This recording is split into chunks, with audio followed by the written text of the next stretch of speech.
the first time since 2019, South Africans were able to attend Christmas services without any restrictions. The COVID-19 pandemic forced people to stay at home and watch Christmas services online.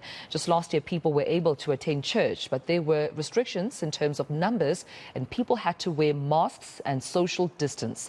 Now, this year, St. George's Cathedral was packed for the Christmas midnight mass as well as the morning service. And our senior reporter Ayesha Ismail attended both services and brings us the story.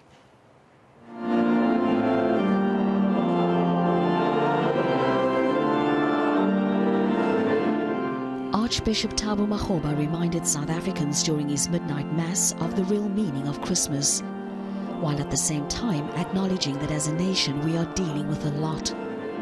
What is this year's Christmas message for us and all people globally, especially those affected by war and conflict?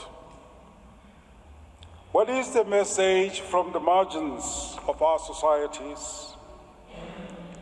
In South Africa, the message that emerges from the turmoil of recent days and weeks is very clear: that we hear too little of sacrificial service from our nation's leaders and too much of using political influence to secure personal and family advancement.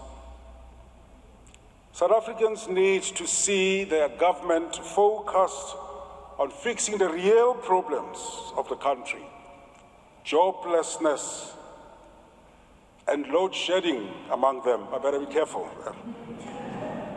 And not on internal party disputes.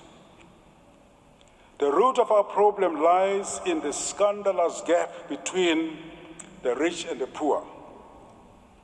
We won political liberation nearly 30 years ago, but we have not achieved economic liberation.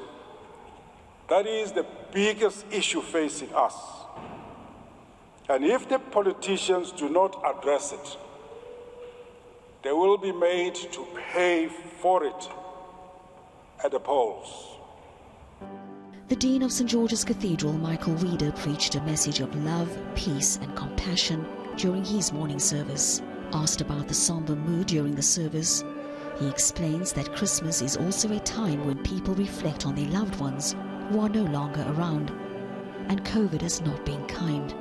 But then there's also the absence of rites of mourning, the rituals of grief.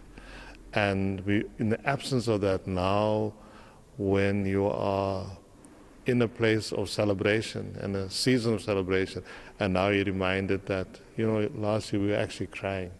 So that is the kind of existential reality, but it's also the day-to-day reality. Life has become very, very tough.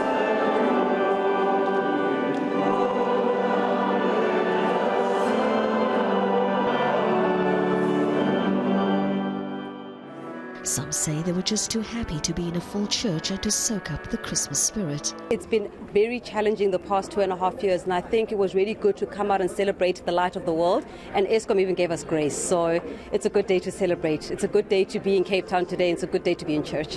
During COVID, it was a lot. We had, with me, church is my safe space. So being in church feels so safe again. I feel blessed, honestly. Absolutely brilliant. Absolutely brilliant. I've missed it. It feels great. It feels a relief. All praise to God for what we have gone through, coming back and being back in a life of Christianity. And some also took the opportunity to visit and pay their respects to Archbishop Desmond Tutu, whose ashes are interred here inside the cathedral. The Arch died last year on the 26th of December.